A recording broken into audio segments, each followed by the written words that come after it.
Okay, folks, I'm recording. I've checked. You know, but I didn't know. So I had some lovely fish and chips. Actually, I went to a fish and chip shop and got a spicy chicken burgers, so I didn't get fish and chips from the fish and chips place. But it was good. I'm back in this place again. I say back in this place, you probably haven't seen the vlogs or the intro vlogs I recorded in this place. There's a giant tractor. JCB thing, very annoying, very loud. There's also a learner driver behind me, and I'm trying to make a vlog. There's a bit of sun on Cockstool. Israel-Palestine war. One of the things I was going to talk about was this stupid Israel-Palestine war. From my perspective as an ANCAP, of course, we shouldn't be... Well, first of all, we shouldn't get involved in foreign wars. Second of all, the only legitimate war is upward, not foreign, not between nations. Oh, you can just hear the cars going by as well, can't you? So it spoils the audio a bit. Yeah, not between nations, but between the publics and their governments. You know, so the Spanish government shouldn't be drafting the Spanish people to fight the French government who's drafting the French people into that war. You know, the governments and the generals are notoriously just sat behind their tables in their comfy homes watching the war go on. They're never on the front lines, like trench to trench with a gun about to die. And soldiers do not generate wealth. Soldiers, like the police, are state officers. They do not generate their own wealth. They are paid their fake wages via money stolen from public via taxation. They're not out there on the battlefields trading. They're not out there actually making money the only real way you can make money, which is to trade things. Doesn't really matter whether you're building them and trading them or whether you're trading stuff that someone else has built. You have to be trading, and they are not. They just get their money given to them by the government. And the government never had that money. The government stole that money from us, who were back home on the home front, as they say, working, if we haven't been fucking drafted. So it's not a legitimate way to make money. Same goes for police. So that's the obvious thing. So do I think that the war between Ukraine and Russia... Well, first of all, do I think it's a real war?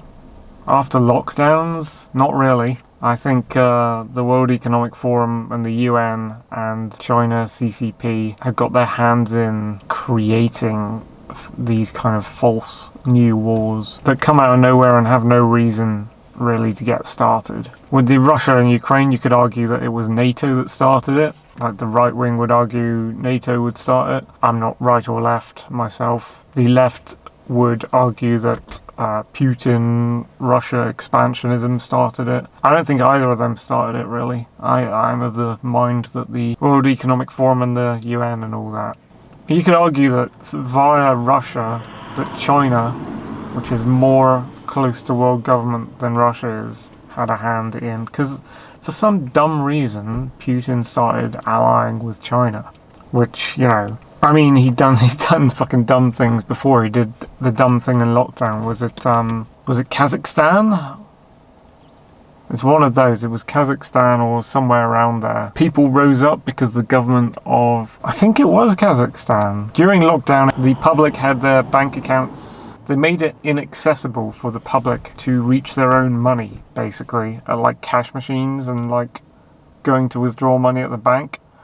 And the people... started not a coup, but they started an uprising against government, and they were pretty successful for a while. They ended up like capturing members of the police or members of government, like politicians and things, and they're doing quite well. And basically they were like a big anti-lockdown protest, and then the mainstream media went and tried to twist it and make it about something else. And then, you know, while the uprising was doing pretty well, suddenly the government of Kazakhstan called for Russia to come to their aid, and Russia just sent in troops and completely squashed the uprising and killed all the protesters.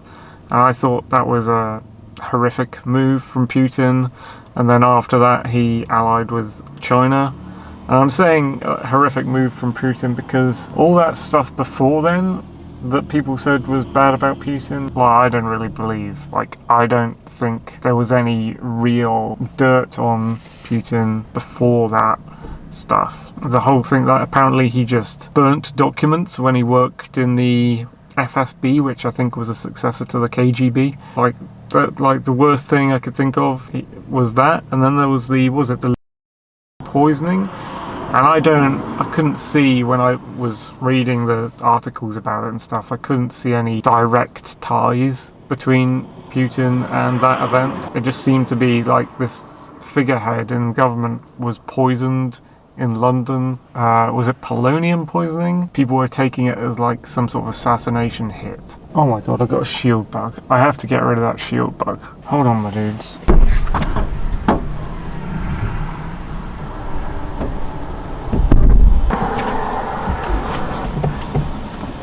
Funny thing is, you could probably see half of that. I just saw it on the inside of my rear windscreen. It's the shield bug crawl up. I'm like, that's on the outside, isn't it? It's like, no, in some way, it had gone on the inside. And those things, when they take off, fly around, which isn't that much, are dead annoying.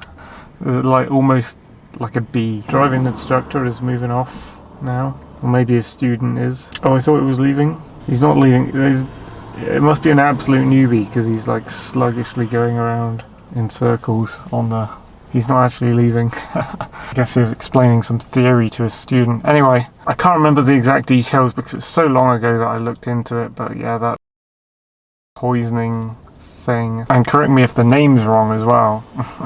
I'm gonna check that out. Okay, the student's doing loop-de-loops now. It's not that annoying now. I think it would be annoying if I hadn't gone on lessons myself, so I can empathise. But yeah, anyway, it's not like I thought Putin was a good guy or anything. I just didn't have any evidence personally back then, and we should each get evidence ourselves, not like blindly believe what we're told, especially by mainstream media and by leftists. So yeah, I wasn't gonna say he was bad back then, but that was also before I was an anti-statist, so I had more faith or belief in politicians back then, before lockdowns and all that. But now, after lockdowns, everything's sus.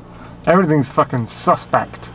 And so the Ukraine-Russia war, fucking suspect. Seems like a WEF plot. Put my tinfoil hat on. You want to call me a fucking conspiracy theorist? Well, I'm the Galileo type of conspiracy theorist. How about that? I believe the Earth goes around the sun, so, you know, lock me up. And then this Israel-Palestine war thing kicks off, and it seems even more suspect and unbelievable. Well, first of all, Israel and Palestine, that war didn't just start. There's been a war between them going on for fucking ages. You just tune into, back when I watched the fucking TV news, you just turn on the TV and Israel and Palestine were always at war over the Gaza Strip. It's not new, it was going on in the 90s. And it's going on in the early 2000s. It's been non-stop for a very long time. And because this thing started up with, it was like some music festival was invaded by people in paragliders, like some James Bond film thing, like the start of The World Is Not Enough. The kind of snow glider masked guys came out of the sky and landed at a party and started capturing party goers, and they were Palestinians. They just needed a big event like that to happen for everyone to be shocked and go, oh my god, a new war has started. It's like, has it though? These two have been at war for fucking ages. Nothing new started. Nothing's different. They're still at war in the same way as they were before. It's just that now it's become kind of glamorized and theatricized in the same way as the Russia-Ukraine war, which you could have had more of a case that war had not been going on the whole time and started up before the Crimea annexation thing and all that, where it got glamorized. And obviously America and the UK, they're trying to get people to donate money to governments, essentially. They're just trying to use it as a way to steal tons more money, kill people they don't like, recruit people into war to use them as state slaves, and further systems of taxation and all that. And it's not even worth looking at. And if you go talking about it online to people who are one side or the other, they go absolutely mental. The thing is, the Ukraine-Russia fake war is more clear-cut than the Israel-Palestine war. You could say that if the WEF and the UN and the leftists started the glamorization of the Israel-Palestine-Gaza war, then they kind of made a fucking big mistake, didn't they? Because the left have been notoriously pro-Palestine and, in other parts, notoriously pro-Israel, because the whole anti-Semitism thing, the ADL and all that, they're all like, stop anti-Semitism, like, don't hate on Jews and all that. Whereas there's lots of other sects of the left, like Linda Sarsour, Women's March organisers, all hated the Jews. So they've not only have they got people they dislike politically fighting each other over the war, they've got people who are on their side fighting each other, so they just split the left up even more. Which, I mean, the left are always fighting themselves, to be honest. But they've just done that even more. They've divided their own camp even more into now there are like pro-Israel leftists, and there are pro-Palestine leftists, and there are pro-Israel conservatives and right-wingers, and there are pro-Palestine conservatives and right-wingers. For the people who involve themselves in the kind of war fever, pretty much on the libertarian camp, it's like all wars are bad if you're a proper libertarian. And then in my ANCAP camp, it's like, yeah, all wars are bad except the war upward towards government is the only legitimate one. So basically, should Ukraine be fighting Russia? Are Ukraine fighting Russia? Really? You could argue, should Israel be fighting Palestine? No. Palestinians should be fighting their own leadership. Israel should be fighting their own government, as in the Israeli public should be fighting their own government. The Ukrainian public should be fighting their own government with the Russian public, who should be fighting their own government. None of the legitimate militaries are worth supporting because they're all paid for by stolen tax money. It's all just one big nonsense thing. And also you got a lot of conservatives on the right wing supporting Israel for some reason, and then you got a lot of the white supremacists who people think of as right wing on the conservative side, but essentially, you know, a neo-Nazi is a socialist collectivist. So a right identitarian is a leftist. Either way, the white identitarians, that the left call the white supremacists or whatever, to try and differentiate themselves from those people when they're actually the same, they're anti-Jew. They've been anti-Jew the whole time, and they're like screaming Zionists all the time. And a lot of the anti-lockdowners have fallen prey to that as well. They've joined in this like pro-Palestine but not in a leftist way. We hate Israel because Zionists, and they've taken the kind of white identitarian line that Jews control the world and everything, and the banks and the money. It's just a bunch of chaos that I'm not interested in getting involved with. Like at one point I was like, is there like Russia threatening to use their nuclear weapons? But that could just be nuclear deterrent talk. It's the same thing as like when Trump threatened to use nuclear weapons on North Korea, I believe, and then he goes out and hangs out with Kim Jong-il and relations are great under them, and it's like, this is the nuclear deterrent thing. And yeah, I'm just watching it like both from afar and both surrounded by it, because everyone's like obsessively talking about it. And I see a Ukraine flag flying when I walk by a house in England, and I'm like, what the fuck are you doing?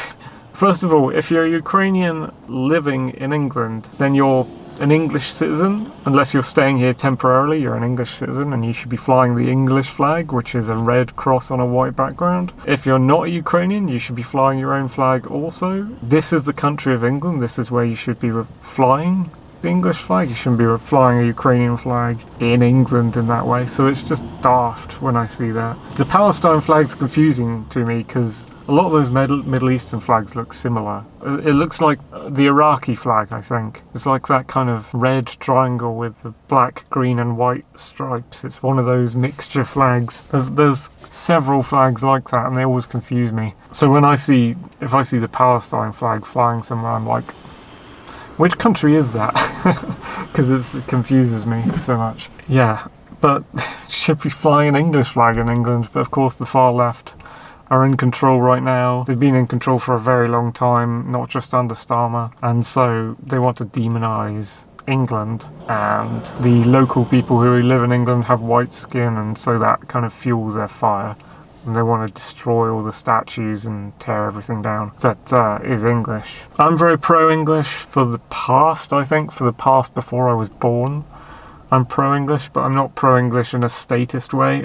I believe that culture comes from the people, and so you can be an anarchist nationalist because you're not like simping for the state. You've got the culture of your country. And then you could have the borders argument, well, to have a country and a nation, you need borders. As an anarchist, you shouldn't have the borders, blah, blah, blah. It's like, well, not really, because we are our own, like, diaspora, I guess. We are our own people. We are our own culture. It's just come from the history of what we've been and what we've lived with, and it doesn't need to be tied to the government whatsoever. It's like me eating a roast dinner because I'm English. It's not really a borders thing. It would get somewhat polluted if, like, what if Moroccans take over and become the dominant, I don't even know if you call it a nationality after that point, the dominant peoples who are living in England. So you have Moroccan tagine becomes a more eaten dish than roast dinner. Does that mean English people cease to exist and England is not England anymore? Somewhat, kind of, but I mean, this is where we are. Like, English people's history is based on English people's places, and, you know, our stories come from what we did in the past in, you know, Dartmoor and Devon and Oxford and Kent and East Anglia and the Midlands, and like, these are places we were in the past, so our stories here. I don't think it makes us become extinct, but I also don't think it makes this country become another country. Whoa, okay. I've just seen the student get out of the learner driver car, and she is hot. Let's not get too distracted by that. Yeah, I think culture emanates from the people, basically. You don't necessarily need borders, you just need that people who have had a history and a place, and their stories are tied to those places. And they can remember those places, and they can remember, you know, how their story is tied to those places. So the English will live on. They'll just not be dominant in their own country, which is, yeah, it's a sad thing. And I got distracted by several things there, so I've lost my I've gone on a tangent and lost my train of thought a little bit. But you can't talk to anyone who thinks they have an opinion, like a strong opinion on those two fake wars, other than I guess I have my opinion that those wars are fake, but I suppose that is a strong opinion, isn't it? To other people.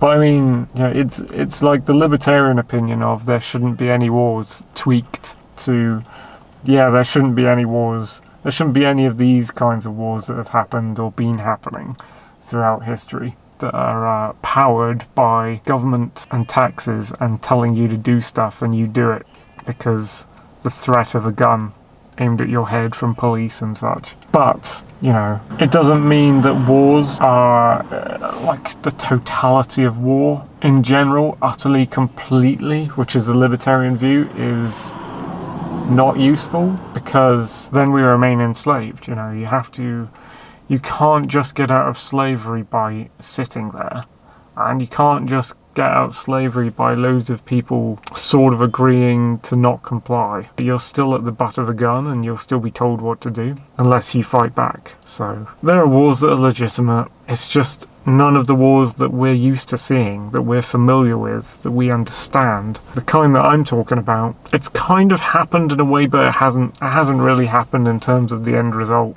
Because when you go to war with a government and a government gets overthrown or whatever by someone, that someone tends to stick a new government in its place.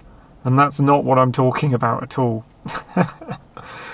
I would say Javier Milei in Argentina would be the nearest thing, but he's still a member of government. He's still a leader of a state. So all the stuff he was talking about being an ANCAP, they haven't come to fruition yet. That said, he's culled and got rid of a lot of government employees and government state machinery from the inside. The question remains whether he'll fully get rid of taxation and whether he'll fully get rid of the state in such a way that that void will be preserved when he leaves. Else, some other government will get elected or come into his place after he's gone and undo everything he's done, essentially. The state will do that. It has the power to do that. It has absolute power, and it derives it from taxation, which is theft, and it derives that from police and state officers, such as the army. Friends don't let friends become cops, dude. As far as I'm concerned, they're kind of the key to this whole thing right now. And people are weak. After lockdowns, what needed to be done wasn't done. So even the strongest people that I've known in my life, the people I've seen as... Okay, now horses are charging sheep. That's interesting. On the road as well. A tiny horse has decided to lead a charge against sheep. And 4 other horses are following, and now they're charging crows. What the fuck is going on? That's distracting as fuck. Yeah, the strongest people I've ever known in my life. The people I've been scared of that I thought of as intimidating. Thugs, like chavish people, like people who pride themselves on appearing like the toughest person in the room or the most aggressive. All those sorts of people bowed down to the regime during lockdowns. And so it's like... And the bravest people, I don't know. You could say here and there the pushback was strong, but it wasn't strong enough. Going to a protest against lockdowns didn't really solve much. When they went to a protest and the police started trying to crack down on them, and some people stood against the police and held their ground, that was admirable. The whole thing with the truckers against Trudeau in Canada was admirable. The whole thing with the farmers when they took over like France and Germany and the Netherlands with their huge columns of tractors and they started pouring manure on government buildings. That's the nearest thing I've seen to getting to where we need to be. That, basically, they needed to keep that up even longer somehow, and they needed to go even further, and I was like... Oh, and then there was the Blade Runners against ULEZ. That was pretty good. That was pretty brave stuff. That's kind of war against government stuff, like the inkling, the tiny hint of what we could be. So the Blade Runners, they cut down the ULEZ camera pole, the new camera poles that they put around in, I think it was in London. That was meant to spy on people and produce fines for going in and out of clean air zones with your car that's slightly older than other cars, and going into zones where you're not meant to be. And then they tried to do the 15-minute cities thing where they tried to make it finable in Oxford or illegal or something. I think it was under fine, actually, for you to drive simply with your car from one part of Oxford to the other side. So you're driving from, you parked in the west side, you drive a bit to the east side and park up. That's what they were going to fine you for, so they could control people with the whole smart cities bullshit, which is what the WEF and UN want. Agenda 2021, Agenda 2030, these are all UN plans. Look it up, read what they want to do. Anyway, that's the socialist world government enemy that we're facing, that's involved